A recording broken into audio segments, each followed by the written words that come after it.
Hey Columbus fans and anyone else, my name is Neil, this is Post to Post. Thanks for joining me for this video. I appreciate you being here. Last week, or I guess the week before technically, I started a new series where I'm going through every single NHL team and redesigning their home jerseys and setting myself up with some specific rules, not just doing whatever I want, okay? Setting myself some specific rules to go through the process of redesigning the jersey as a more of a challenge with those rules. And Columbus is up next. So we're going to go look at their home jersey, and then I've redesigned it and we'll walk you through the process. And as part of that process, we take whatever we design and then we inverse it to an away jersey just to see if it would work. We're not designing for an away jersey.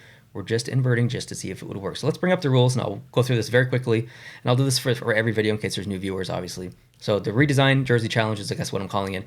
So I'm allowed one small change, I'm allowed one big change, and I'm allowed to optionally change the shoulder. And what I mean by that is to add or remove a shoulder patch, basically. And my primary focus is on the home, like I said. And the template that I'm using is free. It's by Puck Designs. Shout out to that person. Not a sponsor, have no idea who they are, but they have a very simple template that's easy on your computer. So I would recommend that for sure. That's the one I'll be using today. Just a very simple one, just to get your idea down. Not a lot of effects or anything like that. So I'll try and remember to put a pinned comment to the link to this. But if not, if you go back to my Toronto jersey redesign video, it's definitely a pinned comment on the top of that one. So go check it out. And then once you do, you get this thank you for downloading. So again, shout out to Puck Designs, whoever you are out there, for allowing this template to be out there free for everyone.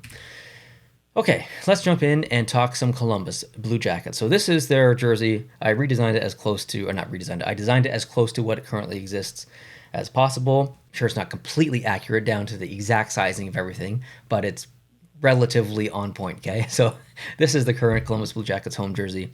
Now, I decided to go with the big change first because what I would actually do for the Columbus Blue Jackets here, for if I was going to redesign their home jersey with no rules, I can't actually do it with just two simple changes, or a big change and a small change. So I had to kind of like think outside the box, and that's what I really wanted for this challenge.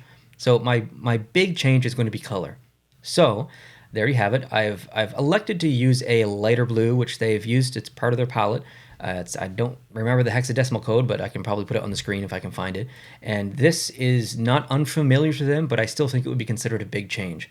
They have never used this blue as a primary color for a primary jersey long-term in a generation. So this, to me, is a big change, but still is very Columbus Blue Jackets. But it can't just stop here at just one big change in just the colors, because I think the pinstripes have to go, and I think that might not be considered a big change. I think that's a small change. I don't think removing the pinstripes and putting maybe regular style striping on there is a big change. I consider that a small change, so take a peek, and you'll notice that the back of the inside of the neck changed there a little bit. I forgot to do that on the previous one, so I'll just go back so you can see the inside of the neck here is supposed to be a little lighter blue. Look for it here. Boom, there you go. So mistake on the previous one, but fixed on this one. And so I didn't do anything that was going to be completely like big. I wanted something small. I wanted to do something small stripe wise that it wouldn't totally change the brand or anything. So I just went very generic striping on the arm. And also, I wanted the striping to represent that kind of Ohio State flag that you can see there in the logo, and kind of bridge it out from the logo onto the arms, just to have some relation from logo to jersey, to give the jersey some personality. And I was looking at the like old photos of Blue Jackets uniforms, like not the hockey team, like soldiers and what they would wear and stuff. And I saw some almost chevron style striping on the side. So I decided to try it out first. I'll show you what it looked like. I didn't really like it. I thought it was way too distracting, and I felt like that would have been a big change. So I just walked back and I put the regular striping on there, and I do think that looks good. So I'm pretty pleased with that. And then at that point, I decided whether I wanted the shoulder patches on there or not. I kind of went back and forth, and I felt it looked maybe slightly empty. So I decided to keep them on actually for this one. So now we're to the point where we've gone through the big change. We've gone through the small change. We've got a new Columbus Blue Jackets home jersey. I'm happy with it. Now we have to see if it works for an away jersey. So let's switch over to that. So that's basically the inverse of the jersey. You change the white you change the lighter blue to the white. You change, what else did I change? The letter color, the number colors there, just so it wouldn't be white on white. So it's a dark blue. So I'm pretty happy with that actually as well. But you'll notice that now the lighter blue isn't actually in this design at all, like it was in the home jersey.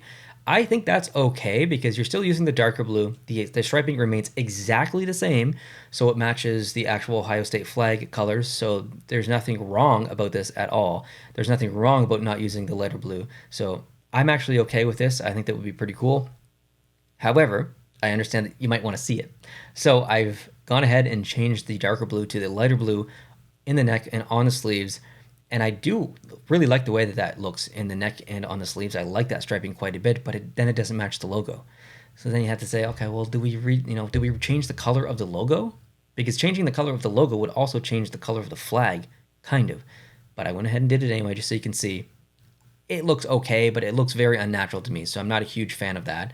So as much as I do like the arms and the neck of this, and the logo's not too bad, I would kind of go back to that original one if I was going to make a final decision on just the darker blue. I think that one looks pretty good. And just for fun, I decided that, okay, if you're going to be in the camp of the lighter blue for the stripes and the logo on the away, what would the lighter blue logo look like on the dark or the actual home? So I'll show you that as well. I don't like that. It fades into the background way too much, so I'm not a fan of that. So the other reason I will mention that I wanted to do the stripes like that is because I'm also thinking about socks.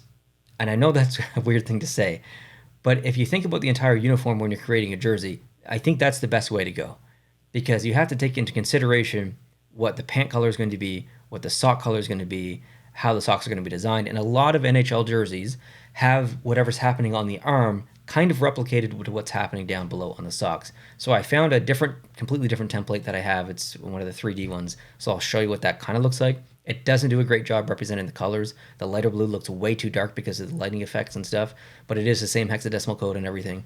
But it just gives you an idea of when you're designing a jersey and you're thinking about the entire uniform, what you put from shoulder to wrist can also be put from ankle to knee, or from ankle to waist, basically, or upper leg, whatever. So you can take that swatch of the jersey, rip it off, and put it down below as your socks. And that's basically what I was expecting or envisioning when I was kind of designing the arms and picking a striping pattern. If I had gone with a V, that would have looked ridiculous on socks. So you just take that same general arm design and you replicate it down below into the socks. And I think those are pretty decent looking socks, other than the lighting effects screwing and matching matching the colors and stuff, or unmatching the colors. So there you have it. There is kind of what I did for the Columbus Blue Jackets, and some of you will like it, some of you won't like it, and that's completely okay. It's not really this process for me isn't really about me trying to create something that a lot of people would like. It's more about the challenge.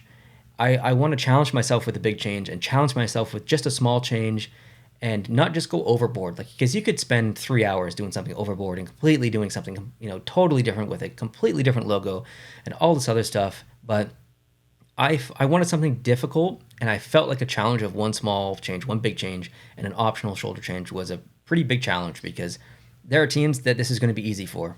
LA Kings, this is going to be easy, okay? Other teams like Tampa Bay, maybe not so much. So yeah, it's just a fun process for me, and I hope you enjoy it. Hope you enjoy me thinking out loud a little bit from a design perspective, and just hearing kind of some of the behind the scenes of why certain decisions are made and stuff.